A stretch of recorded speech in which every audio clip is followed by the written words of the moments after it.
Muito bem, boa noite, meus queridos. Boa noite para vocês, que alegria, que bênção estarmos aqui mais um domingo. Quero cumprimentar os meus irmãos que estão aí no canal da igreja. Boa noite para você, que você se sinta literalmente em casa, entre nós.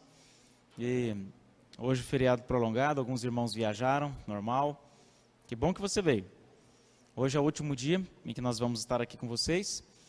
E vamos juntos conhecer um pouco mais sobre um tema que, conforme foi prometido, é para uma faixa etária específica. Não só faixa etária, né, mas é uma questão também de condição. Solteiros. E antes de continuar, deixa eu perguntar para vocês, quem que está aqui na igreja é solteiro? Levanta a mão, só para eu conhecer vocês. Só o irmão aqui? O resto todo mundo casou? Quem está mentindo também? Levanta a mão. Tá, vou perguntar de novo. Eu sei que você não gosta, entendeu? Que todo mundo sabe, que coisa ridícula, pastor, não sei o quê. Mas você é uma pessoa feliz, você é solteiro. Levanta a mão quem é solteiro, levanta a mão. Pronto, aí, ó. Não vergonha não, cara, levanta essa mão, tranquilo. Cara, você é feliz, não sabe, brother. Estou te perguntando. Depois você conversa com os casados, aí você vai descobrir. Mas é uma bênção ser casado, sim ou não? Sim, depois que casa tem que achar bênção, meu filho. Não adianta pensar o contrário. Tem que encontrar as razões.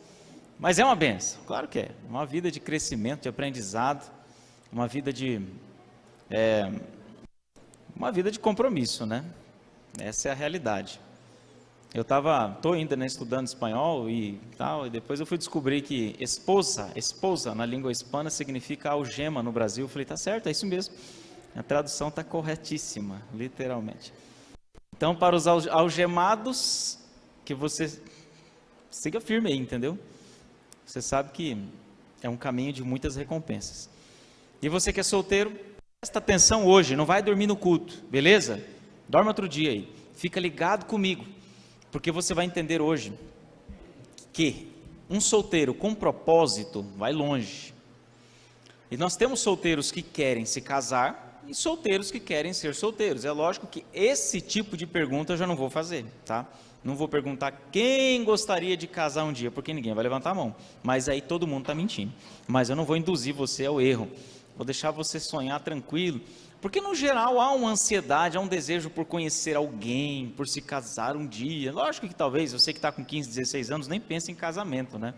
Mas fala sério, que você de vez em quando não deixa a mente escapulir por aí, começa a sonhar com algumas coisas do futuro, assim, e tal, né? E é isso. A gente precisa sonhar mesmo, a gente precisa, inclusive, estudar isso na palavra de Deus, encontrar as perspectivas de Deus sobre esse assunto. E entender, por fim das contas, que um solteiro que se propõe a ter um relacionamento com Jesus, na sua fase de solteiro, ele também se torna perigoso, porque é um solteiro que tem um propósito na vida, um propósito missionário, um propósito de Deus na vida. E por que eu trago esse assunto para vocês hoje? Porque nós sabemos que é um grupo de pessoas que fica um pouco esquecido na igreja. Nós temos encontro para tudo, mas não tem raramente alguma coisa para solteiros. E a Bíblia tem, assim, olha, não é um assunto predominante na Bíblia, tá certo? A gente não vai encontrar muita coisa na Bíblia, mas a Bíblia ela é uma fonte de diretrizes para os solteiros tremenda, poderosa. E nós vamos juntos hoje mergulhar um pouco nesse tema. Deixa eu ver se está funcionando aqui. Beleza. Bom, antes de se casar, eu gosto dessa chargezinha. Seja um solteiro muito feliz. O menininho parou a menininha e falou, eu vou te fazer feliz. E ela respondeu o quê? Já venho feliz de casa, obrigado. Esse é o pensamento.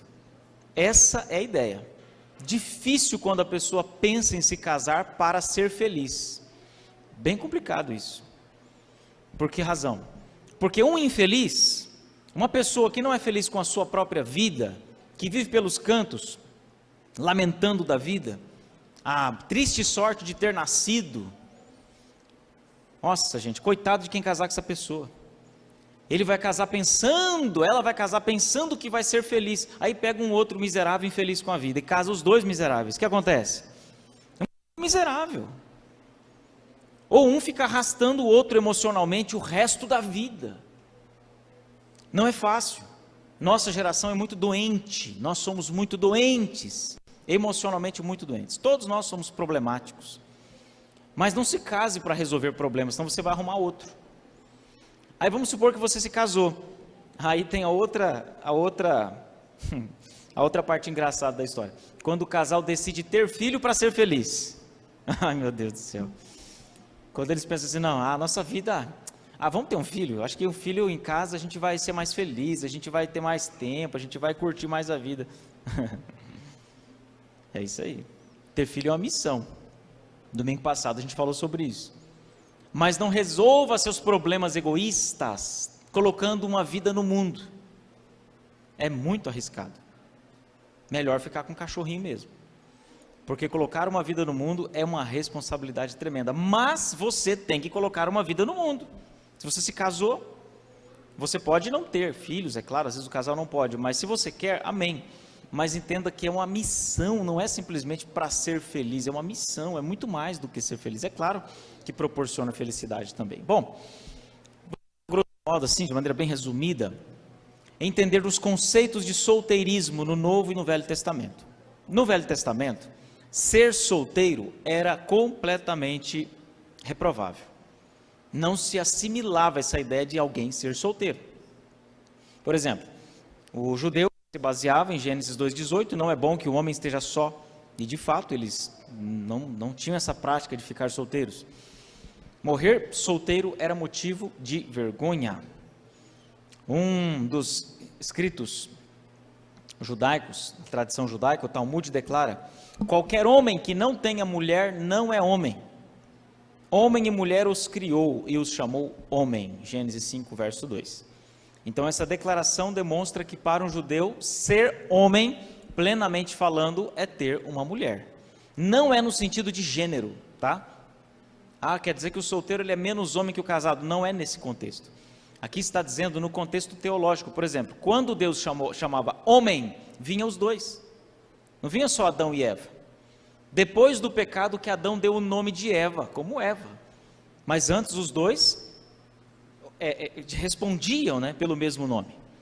Ou seja, uma só carne. O conceito de ser um homem já está intrinsecamente ligado a ser um homem com uma mulher, casados. Então, o Antigo Testamento reprova essa ideia, não que seja um pecado, mas porque na cultura dele isso não era viável. E aí entram outros elementos ali também. Mas esse assunto, no contexto greco-romano, começa a mudar, com a influência dos cínicos, dos estoicos, algumas correntes filosóficas que começam a abrir essas possibilidades. Você sabe que o mundo grego, o mundo helênico, era completamente diferente do mundo hebreu. Completamente diferente. E esse assunto vai surgir na igreja cristã. Mas, como eu disse para você, não é um assunto predominante. Mas vamos entender algumas categorias de filósofos gregos. Os estoicos, por exemplo, não aprovavam o solteirismo. Para eles era importante casar, mesmo sendo gregos. Por que razão? Porque eles moravam num contexto de pequenas cidades-estado, em que ter filhos era importante por uma questão militar, trabalho. Então, para eles, o casamento e ter filhos era indispensável. Mas tem outra corrente de gregos, de filósofos gregos, especialmente os cínicos, que pensavam completamente diferente. Eu estou tirando essas informações de um livro chamado Casamento, Princípios Bíblicos e Teológicos, da Casa Publicadora, que vale muito a pena você se aprofundar mais, caso queira conhecer o assunto.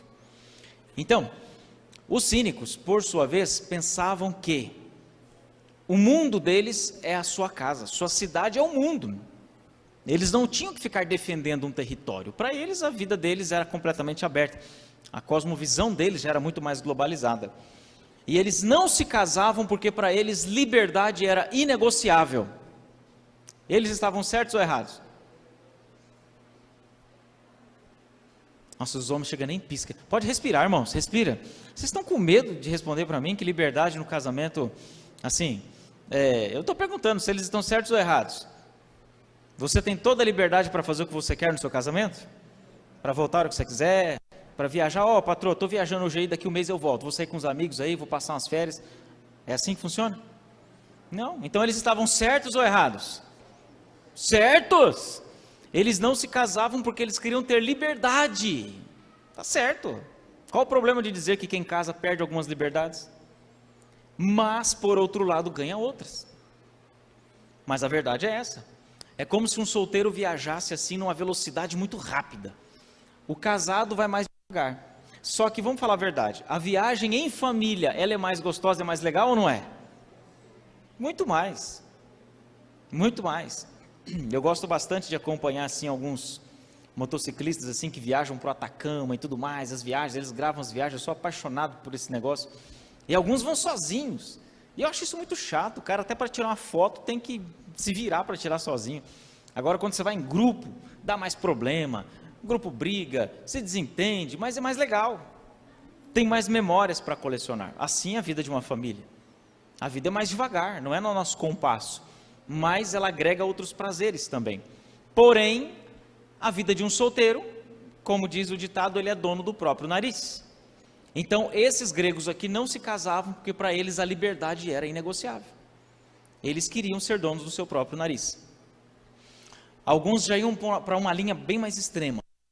Muitos cínicos consideravam a filosofia uma profissão de tempo integral e insistiam em dedicar a ela todo o seu tempo livre. Todo o tempo livre deles era para filosofar. Ridicularizavam a vida de casado e a criação de filhos, além dos quais exigiam muito tempo e comprometiam a liberdade. Quando nós temos filhos, aí nossa liberdade aumenta, né, irmãs? Aumenta muito, né? Você dorme a hora que você quer, né? Você come a hora que você quer. Nossa, coitadas mães. Claro que não. Lógico que não. E dos pais também. Quando meu filho nasceu, o índice de loucura da gente aumenta muito, sabe? Quando a gente vira pai. E eu me lembro do meu filho dentro, eu perdi meu filho na cama, entendeu? A gente ficava até tarde, minha esposa dava mamada, eu acordava, ficava lá, batendo nas costinhas para rotar, aquele negócio todo, eu dormia com o menino no colo. Aí um dia eu acordei procurando o menino, meu Deus, cadê o Enoque? Vive, cadê? E virava as cobertas, nada do menino, o menino sumiu. Bebezinho, meses. Aí procurei debaixo da cama e fiquei louco, surtei, entendeu? Sono, cansaço, exaustão. Aí ela vai olhar no berço. Quando eu olhei, o menino estava lá no berço. Sumiu dentro do berço. O que aconteceu? Eu não sabia que tinha colocado o menino no berço. Não sei, entendeu? E assim é a vida de pai e de mãe. A gente não tem liberdade mais. Então, os cínicos, eles sabiam disso. Aí existiam algumas categorias dentro, por exemplo, os essênios, eles aborreciam para si o casamento, mas eles adotavam os filhos dos outros. Eles tinham esse senso assim social, de discipular, de preparar o filho dos outros para a vida. Eles tinham um foco unicamente na procriação. Quando era necessário ter filhos, eles até tinham, mas não era prioridade. Mas havia uma terceira classe, os monges terapeutas, que levavam uma vida dedicada à contemplação e estudo da natureza, muito parecida com os cínicos. Para eles, as relações sexuais ocupavam tempo que podiam ser melhor empregado a serviço dos estudos filosóficos e no progresso em direção à virtude. Então, para essa classe, esse negócio de relação sexual aí não está com nada não, tem que estudar filosofia, entendeu? Tomava muito tempo. Então, eles decidiam não casar, não ter nenhum tipo de compromisso, a vida deles era estudar.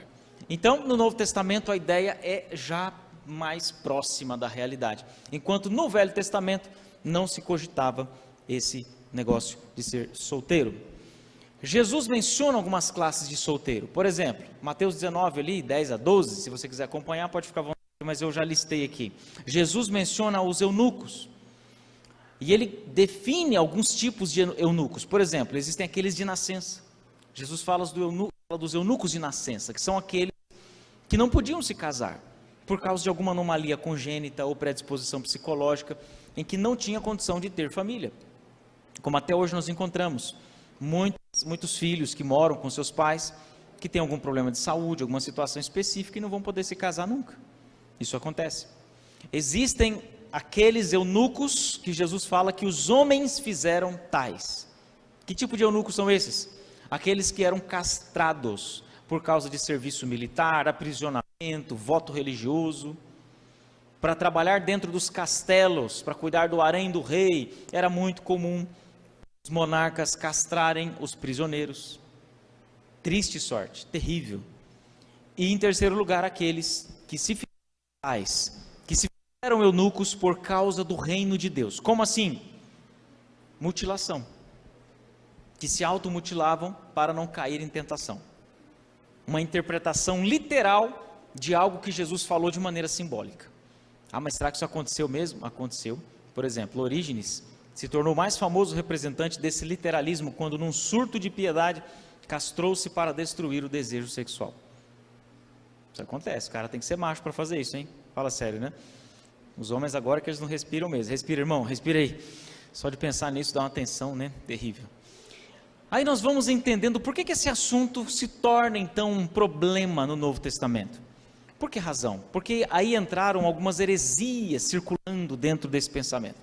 Lá em 1 Timóteo 4,3, Paulo diz: nos últimos tempos, alguns apostatarão da fé, por obedecerem a espíritos enganadores que proíbem o casamento e exigem abstinência de alimentos. Então, como assim proibir o casamento? Quem inventou essa história e por que foi inventada? Lá em 2 Timóteo 2,16, ele complementa. Além disso, a linguagem deles corrói como câncer. Entre os se incluem Himeneu e Fileto.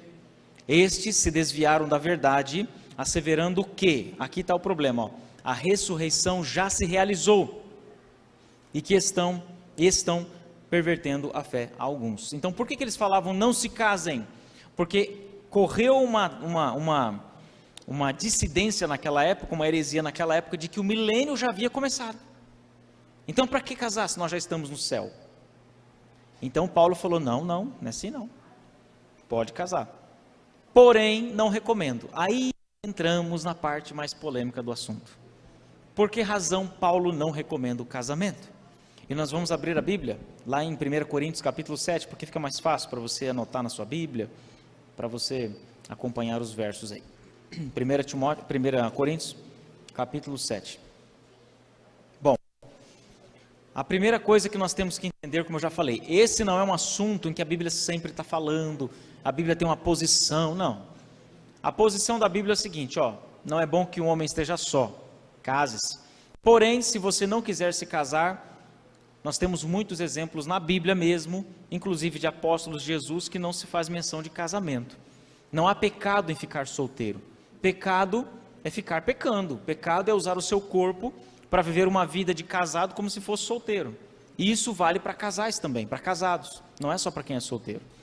Mas falando da questão de fazer planos para casar ou não, se você está me ouvindo hoje e você não quer casar, então fica ligado comigo aqui. Tem algumas coisas interessantes para você. E se você sonha em se casar, embora isso seja uma coisa muito embrionária no seu coração, algo distante, maravilha, tudo tem seu momento. Mas Paulo diz no capítulo 7, verso 1, quanto ao que me escrevestes, é bom que o homem não toque em mulher. Então ele diz, quanto ao que me escrevestes, ou seja, esse assunto não partiu de Paulo, não foi Paulo que começou a fazer essa teologia lá acontecer, não. Alguém escreveu para ele perguntando a opinião dele sobre casar ou não casar. E o assunto começou a correr no meio da igreja, então ele teve que se posicionar. Por que esse assunto foi levantado para Paulo? Porque já haviam irmãos da cultura grega, irmãos que já não tinham raízes judaicas, irmãos gregos, gentios, que já respiravam essa mentalidade dos filósofos da sua época há muito tempo. Então Paulo falou, olha, não é bom que o homem toque em mulher. Ele faz algumas declarações bastante complexas. Capítulo 7, verso 8. Aos solteiros e viúvos digo-lhes que seria bom se permanecessem no estado em que também eu vivo. Como assim? No estado de não casado. Mas há muitas controvérsias sobre Paulo. Paulo, para ser membro do Sinédrio, deveria ser casado. Há quem diga que ele era casado e deixou a sua esposa para viver a sua vida missionária, o que nós sabemos que de fato, naquele caso específico, não seria possível conviver com casamento. Mas, há quem diga que divorciou, outros diziam que é solteiro, enfim, é difícil a gente saber, não há uma definição concreta. Mas eu creio que na vida de um profeta, na vida de uma pessoa que tem um chamado tão pesado como o de Paulo, algumas coisas se tornavam uma exceção. Ainda que ele fosse casado, por exemplo, não teria como acompanhar uma esposa nas viagens missionárias, nos apedrejamentos, nas prisões. Como que se concilia um casamento numa situação dessa? Complexo, né? Muitas vezes a gente não entende, mas lembra quando Ellen White disse que deixou alguns dos seus filhos com casais amigos? Chegou a deixar 5 anos um dos seus filhos. Aí alguns irmãos, mas esse é um mau exemplo, Alex escreveu tanto sobre filhos, deixou o filho abandonado. Mas irmãos, o seu chamado não é o mesmo do dela. Nós não nascemos na geração dela, nós não temos o peso que ela tinha de ser uma profetisa numa igreja iniciante, que tinha que pegar uma carroça e viajar no gelo por uma semana, por 5 dias, milhares de quilômetros. Então nem sempre dava para levar filho junto. São situações de exceção, de caráter de exceção, que nós não temos como nos colocar exatamente no lugar dessas pessoas, mas não é, logicamente, o plano de Deus para todos, né? Acontece em caráter de exceção. Mas no 7,25 ele diz, não tenho mandamento do Senhor. Não estou falando aqui do que Deus me disse, eu estou falando da minha opinião. Isso ele deixou bem claro. Mas é claro, se esse assunto veio para a Bíblia, é porque a opinião dele tem valor. A opinião dele tem que ser considerada. Mas em compensação ele vai também ampliando o assunto. Caso o verso 9 diz, não se dominem, que se casem, porque é melhor casar do que viver abrasado. Então, case-se. É propósito de Deus que você se case. Porém, se você conseguir viver sem ficar caindo em tentação, fique como eu estou. E por que Paulo fala isso, meus irmãos? No capítulo 7, verso 28, ele revela o porquê ele incentivou os irmãos a não se casarem, as viúvas a não se casarem, se conseguisse não casar. Olha só, mas se te casarem, com isto não pecas, se te casares, com isso não pecas. E também se a virgem se casar, por isso não peca. Ainda assim, tais pessoas sofrerão angústia na carne, e eu quisera poupar-vos. Ei, meus irmãos, Paulo é muito realista, né? Ele era assim um conselheiro de casais muito pé no chão. Ele falou assim, olha, eu dou minha opinião, eu não queria que vocês se casassem para poupar vocês de ficar sofrendo, mas já que vocês querem casar, sofram. Foi isso que ele falou. Porque a vida de casado envolve muitas dificuldades. Está aqui, está escrito. Envolve muito sofrimento. Envolve muita renúncia. Alguns casais não conseguem lidar com isso e naufragam. Aí casa de novo e mais problema na sua cabeça. Aí casa de novo e mais problema. Ou seja, não tem como fugir, não. É terrível isso. Então, Paulo estava dizendo o seguinte, olha, eu preferi que vocês não tivessem dor de cabeça, mas já que vocês querem ter, fica à vontade. Porém, uma vez casados, como eu disse, se o casal aprende a ter dependência de Deus, especialmente o primeiro tema que foi apresentado domingo retrasado, se o casal aprende a ter relacionamento com Deus, a buscar o Espírito Santo de Deus, se esse casal aprende a ter relacionamento com Jesus, aí, meus irmãos, o casamento é outra coisa. Agora, se você se casa e vive na carne, tentando ser bonzinho para sua mulher, para o seu marido, o casamento é um terror. Por isso, muitos jovens não querem casar, porque a referência que eles têm de casamento é a referência do lar, e não é nada legal.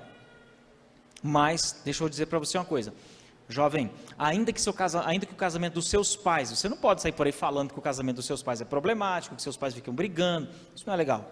Mas se caso eu esteja falando para você, que é frustrado, que é, sei lá, traumatizado com divórcio, com brigas, nem todos os lares são assim. E você pode construir um lar diferente. Amém? É isso. Assim como muitos dos que estão casados hoje tiveram lares terríveis e estão trabalhando para ter um lar abençoado. Então, alguns benefícios de se ser solteiro. Existem muitos benefícios em ser casado, a gente sabe disso. Mas quais são os benefícios de ser solteiro? Primeiro, a disponibilidade para servir a Deus. Paulo diz, assim como no corpo, como no espírito. Ou seja, uma pessoa que é solteiro, o corpo, o espírito, a vida dele é para servir a Deus. Ele vai ser um missionário, um Caleb, 24 horas, ele tem uma vida totalmente possível de servir a Deus por completo. Um casado não tem. Casado vive enroscado com o casamento, ele tem que estar ali, mas tem que cuidar do casamento, não tem como. A pessoa que se envereda em servir muito a Deus, estando casado, aí ele comete um outro erro. É completamente fora do padrão de Deus. Uma mulher, por exemplo, que ama a igreja, ama o Jesus, e larga o marido em casa há muito tempo e fica enfurnada na igreja o dia inteiro. E isso já é um pecado. Porque quem casou, diante de Deus e diante das testemunhas, assumiu o compromisso com essa pessoa. Entende?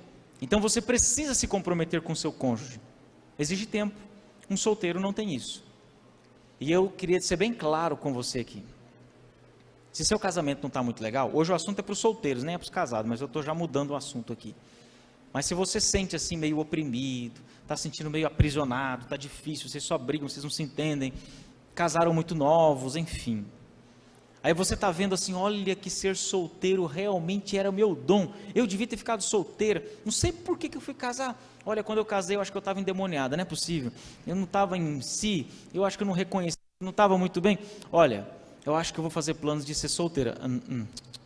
Você nunca mais vai ser solteira, presta atenção aqui no que eu estou te falando, você nunca mais vai ser solteira. Você pode ser divorciada, solteira não. Você pode ser viúva, mas não faça planos para isso, tá? Pega leve aí, não vai orar por isso não, porque você pode se surpreender e seu marido ficar antes de você viúva. Então, casou, minha irmã, você tomou uma decisão maravilhosa, às vezes com uma pessoa não tão maravilhosa, mas você tem que fazer do limão a limonada, o problema é seu, entendeu? Não adianta ficar por aí se lamuriando e tentando de alguma forma encontrar motivos para terminar o seu relacionamento. Eu sei que se você, já sendo crente, adventista do sétimo dia, se meteu em um jugo desigual, consciente e pensando que o outro mudaria, aí eu vou orar por você, porque realmente você se meteu numa encrenca. Mas paciência. Paulo diz que a convivência da mulher crédula com o incrédulo santifica o incrédulo, então vamos devagar, entendeu? Se você casou os dois ali, não conhecia nada de Jesus, depois você se converteu e ele não, ou vice-versa, vamos orar por você, mas tenha paciência, vamos orar pela salvação dele. Agora, se você é adventista, seu marido também é, e vocês dois se deixaram levar pelo egoísmo, se deixaram levar pelo seu coração não convertido, que te levou a um desamor pelo seu relacionamento, e hoje você está aí suportando esse relacionamento, vamos orar por você, mas não faça planos de virar solteira não, porque isso não existe, não tem bênção de Deus nisso. Você pode, é claro, se divorciar, se chegar a esse ponto, mas não existe bênção em novo relacionamento, é isso que eu quero dizer. A igreja não disciplina quem se divorcia, mas para quem encontrar em novo relacionamento, sim. Aí entra todo aquele procedimento, né? Parte culpada, parte inocente, e eu conheço poucas coisas que são tão desgastantes quanto esse assunto na nossa igreja. Mas enfim, existe também a dimensão interior, ou seja, quem é solteiro, não se preocupa em cuidar de casa, de filho, ele se preocupa em cuidar das coisas que agradam a Deus. E tem também o benefício, digamos assim, teológico, porque Jesus disse que no céu não se casam e nem se dão em casamento. Então, em certo sentido, quem é solteiro está já antecipadamente vivendo dentro dos padrões do céu. Pastor, não vai ter casamento no céu? Pastor, não vai ter... Pera, calma aí. Não fique ansioso que não vai ter algumas coisas que você gosta muito lá no céu, porque lá vai ter coisas melhores. Vamos confiar em Deus quanto a isso. Não vai deixar de ir para o céu por causa desse assunto, tá bom? Amém? Eu sei que você ama muito sua esposa, mas fica tranquilo aí. Vai dar tudo certo no final. Então, queridos, precisamos entender que a vida de casado é muito séria, mas é uma bênção, tudo depende de nós. E eu queria concluir dando algumas diretrizes para os solteiros que são solteiros e pensam em se casar. Se você é solteiro e não pensa em se casar, segue sua vida dedicada a Jesus, consagrada a Jesus um dia após o outro. Se você pensa em se casar, considere esses textos de mensagens aos jovens, que por sinal, não vou perguntar, para não induzir você a mentir para mim, e nem para te deixar constrangido, mas você já leu o livro chamado Mensagens aos Jovens? É engraçado como os jovens de hoje gostam de sofrer, meu Deus, por que razão? Porque não leem, não estudam mais nada, quase não se preocupam, entendeu? Enche a sua vida e seu tempo de coisas que não têm futuro. Eu me lembro que eu estava indo nesse caminho, era um adolescente com um relacionamento problemático, notas baixas, estudando em internato, e minha mãe falava, meu filho, termina esse namoro, vai estudar, se preocupa com o seu futuro, e eu estava iludido, não, porque mãe, porque não sei o quê. Começou aquele ciúme, problemas terríveis, eu era muito novo para me preocupar com isso. Aí chegou um dia um amigo meu e falou, Rafael, você já leu esse livro aqui? Um tijolo dessa grossura. Mensagens aos Jovens. Eu falei, cara, eu não li um livro desse nunca na minha vida, eu não li quase nada na minha vida. Então leia. Eu falei que é muito grande, para com isso. Não, leia aqui, ó, olha aqui. Aí ele mostrou o subtítulo lá, as partes que falam sobre namoro, esses negócios. Eu falei, opa, aqui tem uns negócios para mim. E comecei a ler o livro. Ei, meus amigos, esse é a juventude. Mudou a minha adolescência. Mudou mesmo. Deu um novo rumo, novos ares. Hoje tem no aplicativo aí, você baixa em PDF aí, assim, legalizado, né? Não é nada pirata, a igreja autoriza. Mas é um espetáculo esse livro. Conselhos tremendos. E aqui estão dentre eles alguns. Está sobre nós o selo de Deus, jovens, solteiro, ó. Ele nos comprou e deseja que lembremos que lhes pertencem nossas faculdades físicas, mentais e morais. Então, o seu corpo aí, seu corpinho aí, ó, pertence a Jesus. Tem um dono. Fala para mim aí. A quem seu corpo pertence? Fala para mim. A quem? E aqueles amassos lá no canto lá, com aquele carinha lá, como é que fica isso? E esse namoro aí avançado aí, que você está indo muito afoito. Lembre-se de uma coisa, o seu corpo não é seu. Você não está autorizado a deixar ninguém pegar em lugar nenhum do seu corpo. Porque seu corpo não é seu, é de Deus. É igual aquela história lá dos jovens que estavam no acampamento, né? Riachão tem muito disso. E os pastores estavam fazendo um ronda. Aí tinha um casal que estava nos amassos, né? Atrás de uma árvore no escuro, assim. Você olhava para os dois, você só via um, de tão próximo que eles estavam assim, sabe? Não estava nos finalmente não, mas estava indo para o caminho. Aí chega lá o pastor fazendo a ronda assim, bem de mansinho assim, pisando, né? Evitando quebrar as folhas assim. Mas o rapaz percebeu que tinha alguém chegando. Aí ele se afastou e falou, em nome de Jesus, amém. Será que ele é esperto? Estava orando com a menina, estava orando. Aí o pastor mandou eles irem orar no claro, né? Que não precisa orar no escuro. Mas, que bom que você gosta do sexo oposto. Isso é uma benção. Nos dias de hoje é um milagre, uma benção mesmo. Mas olha, tem que direcionar, tem que ter paciência. Tudo tem seu tempo. Namoro, por exemplo, não tô nem, olha, nem vou perder o meu tempo de ficar falando em ficar. Eu não vou perder meu tempo com isso. Porque eu estou partindo de um pressuposto aqui, de que aqui não tem jovem cabeça de vento que fica ficando. Eu já estou entendendo que vocês estão em outro naipe já, entendeu? Que isso aí já não parte, não está na discussão esse negócio aqui de ficar. Porque isso aí é a tolice ao quadrado. Eu estou partindo do pressuposto aqui que tem jovens inteligentes nessa igreja que estão me ouvindo aqui. Que já entenderam que... Não, eu quero fazer uma escolha inteligente, pastor. Eu quero um dia namorar uma menina linda, maravilhosa. Eu quero namorar um cara bonito, legal, entendeu? E vai chegar a minha hora. Ou já chegou, de repente você está namorando. A dica simples, irmãos. Namoro é para conhecer a cabeça, conhecer a mente desse cidadão aí. No casamento você conhece o corpo. Mas qual é a regra básica de um casal tolo de namorados? Eles estão namorando e toda oportunidade que eles têm, eles acham o máximo fazendo isso. Eles querem conhecer o corpo, explorar o corpo. Não conversam, não trocam ideia, não entende a personalidade, não vê a projeção de futuro dessa pessoa. Mas o corpo ele conhece tudo. Presta atenção. No casamento você conhece o corpo. Quando você casar, você pode apertar o que você quiser, vai virar dois maracujazinhos, os dois lá enrugados, lá de seu a vida inteira, entendeu? Mas enquanto você namora, tem que conhecer o quê? Estou assustando vocês, irmãos, ou não? Isso é óbvio, né? Esse é o tipo de coisa que pai e mãe já conversam com vocês em casa, nem preciso perder meu tempo com isso. Mas eu estou aqui só para lembrar você. Deus pôs o homem no mundo e é seu privilégio comer, beber, negociar, casar, ser dado em casamento, mas só é seguro fazer estas coisas no temor de quem? De Deus. Devemos neste mundo relacionar-nos com o mundo eterno. O grande crime que havia nos dias de Noé consistia em que os filhos de Deus formavam alianças com as filhas dos homens.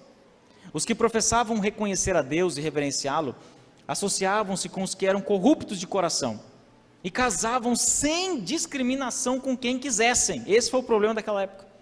Existem hoje, presta atenção, hein? Existem hoje muitos que não possuem experiência religiosa profunda, os quais farão exatamente o mesmo que se fazia nos dias de Noé. Entrarão em matrimônio sem considerar o caso e orar cuidadosamente sobre ele. Muitos assumem os sagrados compromissos com a mesma irreflexão com que fariam uma transação comercial.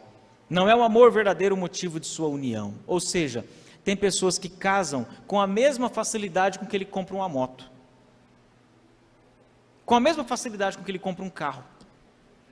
Às vezes nem olha o motor nem nada, compra lá um negócio lá todo danado lá. Ele casa com um, casa com outro. Ele pensa em relacionamento com a mesma trivialidade com que faz negócios dessa terra. É isso que ela está falando.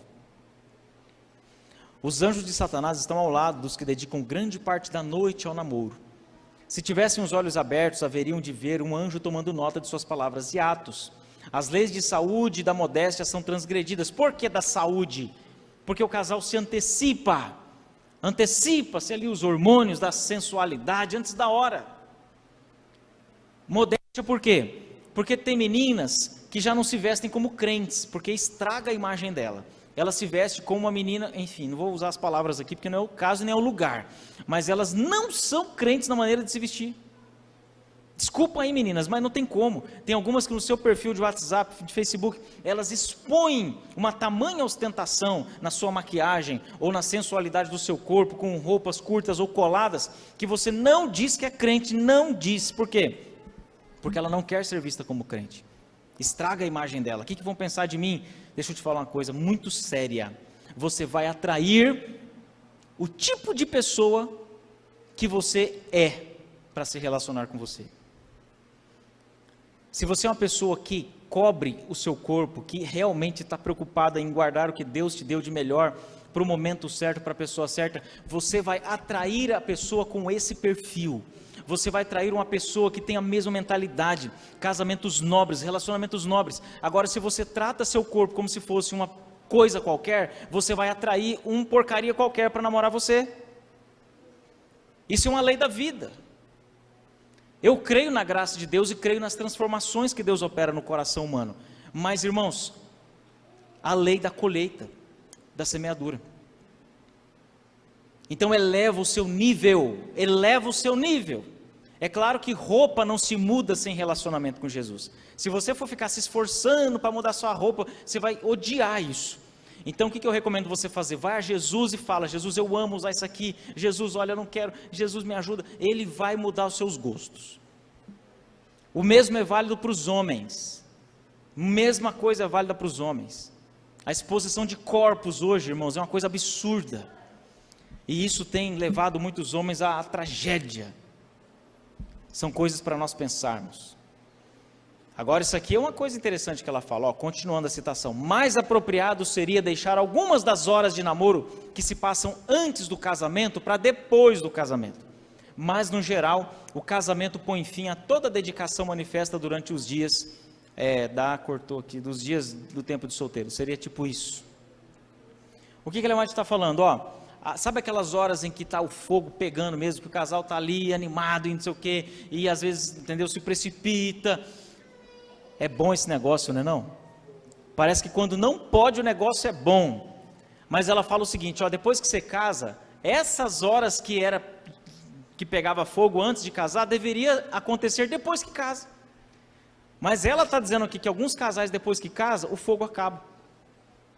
A irmã falta falar para o homem lá, vamos aí, ressuscita, irmão, vamos lá, anima aí, bota fogo nesse negócio aí. Agora pode, mas não tem mais.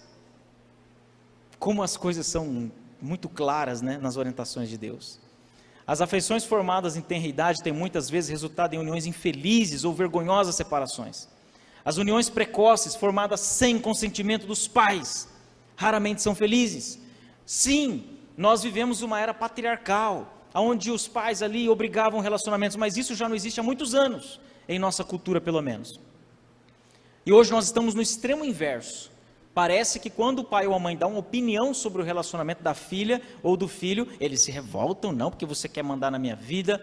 Está escrito aqui, raramente são felizes, porque pai e mãe já viveu muito para saber o que você gosta. Eles devem opinar no seu futuro. E mais, um jovem entre 10 e 20 anos é incapaz de julgar a habilidade de uma pessoa tão jovem como ele mesmo para ser sua companheira por toda a vida. E a psicologia confirma que uma pessoa amadurece com cerca de 24 anos de idade. São coisas para nós pensarmos. É estudado o esforço de Satanás prender os jovens no pecado, pois então ele está seguro de reter quem amanhã? E é o que acontece. Bom, encerramos por aqui esse assunto. Eu queria realmente levar você a refletir, a pensar. Tenta ver se roda esse vídeo para mim aí, meus amigos. Nossa, pai, esse lugar é lindo. Não é muito caro? Hoje é uma noite especial. Eu acho que você merece. O que tem de tão especial? Jade te trouxe aqui porque quero te dizer como estou grato por Deus ter me dado você. Eu vejo minha filha se tornando uma linda jovem. E eu consigo entender como qualquer jovem ficaria atraído por você. Mas também quero que você saiba que, como seu pai, eu quero o que existe de melhor, melhor mesmo para você. Um dia vou te dar para outro homem. Eu quero que esse homem ame a Deus mais do que qualquer coisa. Porque se ele amar, então ele amará você. E eu sei como os jovens pensam. Eles querem ganhar seu coração, mas não sabem como valorizá-lo. Então quero fazer um acordo com você. Tá bom. Jade, se confiar em mim de coração e permitir que eu aprove qualquer jovem que quiser ter mais do que amizade com você, eu prometo cuidar de você e te dar toda a minha bênção quando Deus nos mostrar o rapaz certo. Tá bom. Eu permito. Obrigado. Eu tenho uma coisa para nos lembrar dessa noite.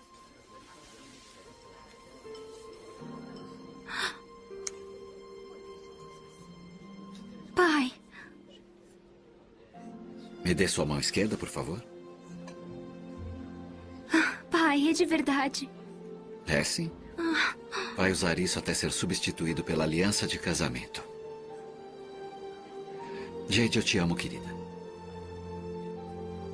E a partir desta noite, eu quero tratar você como a jovem que você é.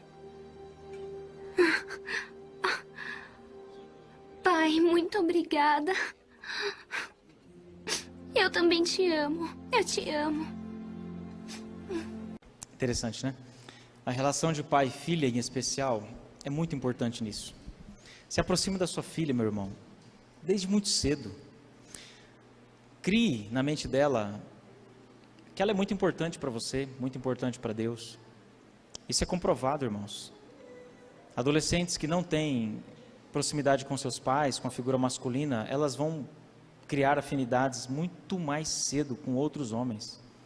Então fecha essa porta aí. E você que tem meninos, também.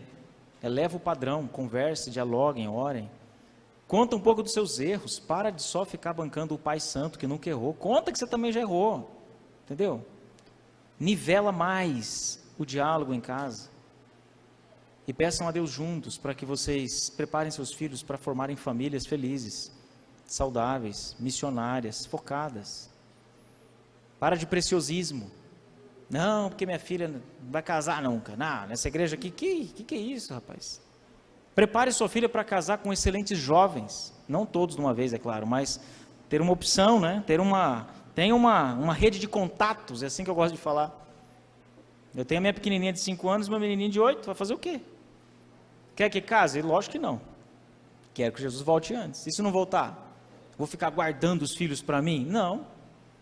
Eu quero o contato aqui dessa linda menina aqui, ó. Eu quero o contato de vocês dois aí, entendeu? Esse rapazinho aqui é muito novo para mim, mas a gente tem que, né? Se vocês cuidarem direitinho, daqui 20 anos a gente conversa, é ou não é? Lógico, mas vai voltar antes. Mas se não voltar, um dia sua mãe também quis que você não casasse. E você ainda foi e roubou a filha do outro ainda, rapaz. O pai de alguém, né? O pai dessa moça teve que entregar ela para você, os pais, né? Irmãos, é assim a vida ou não é? Mas quando chega a nossa hora, a gente treme de medo, essa é a verdade. Mas nos dias de hoje, irmãos, assim, ó, a sociedade está muito fragilizada, muito perigosa, sabe? Então nós não podemos não ser intencionais com as nossas famílias. Nós temos que ser intencionais. Temos que ensinar nossos filhos a terem padrões corretos de pai, de mãe. Quando você vê seus filhos brincando de papai, de mamãe, os padrões estão corretos. Tá certo? A menininha brincando com o menininho, papai, mamãe, eu sei que é um pouco assustador no início, mas a gente tem que entender que são padrões corretos. E a melhor contribuição que um pai e uma mãe pode dar para os seus filhos é se beijarem na frente deles, é se abraçarem na frente deles, não mais que isso, é claro. Mas demonstrarem carinho, atenção, respeito, amor, entendeu? São padrões corretos. A pior tragédia de um casamento, quando a mãe fala mal do pai para a filha, quando a mãe fica desabafando com a filha seus problemas no casamento. Ah, pelo amor de Deus, aí, meu irmão, essa mãe não entendeu nada da vida ainda. Está destruindo a vida de sua filha. Vai fazer terapia, meu. Vai ficar falando problema de casamento com filha, com filho? Essa menina vai crescer com um trauma imenso. Ela não é sua mãe. Você que é mãe. Procure ajuda em quem pode te ajudar. Não acaba com a vida do outro. São coisas que nós temos que pensar, irmãos.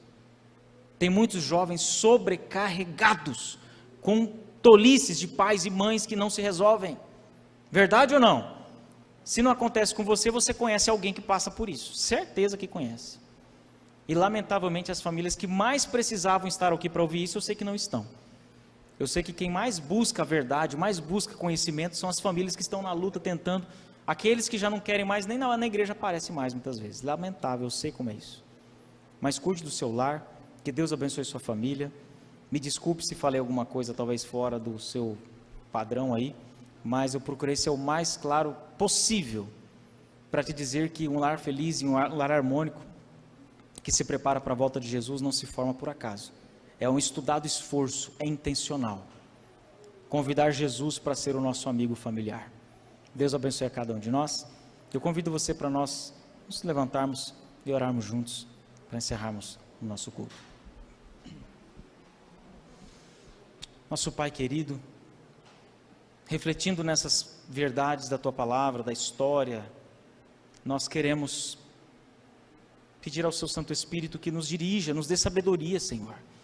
Tanta tolice, tantas escolhas erradas, tanta carência, meu Deus, tantos jovens carentes namorando cedo, tantos casais carentes buscando satisfação das suas carências em outros lugares. Carência não é pecado, mas pode se tornar. Então fecha nosso coração para as carências, Senhor. Dá-nos relacionamentos felizes, completos no Senhor. Cuida dos nossos jovens, adolescentes, juvenis, nossos solteiros, nossas crianças. Prepara eles para cumprir o Teu propósito, Pai. Que eles se preparem para formarem sim famílias que glorifiquem o Teu nome, sejam felizes. Porque uma família cheia do Espírito é uma família perigosa. Cumpra todo o Teu propósito com as famílias aqui da Igreja Central de Anápolis. Derrama Teu Espírito sobre nós. Nós oramos em nome de Jesus. Amém. Queridos, Deus abençoe vocês. Foi um prazer, uma alegria ter estado com vocês esses 3 domingos. A gente se encontra numa próxima ocasião. Uma boa noite a todos.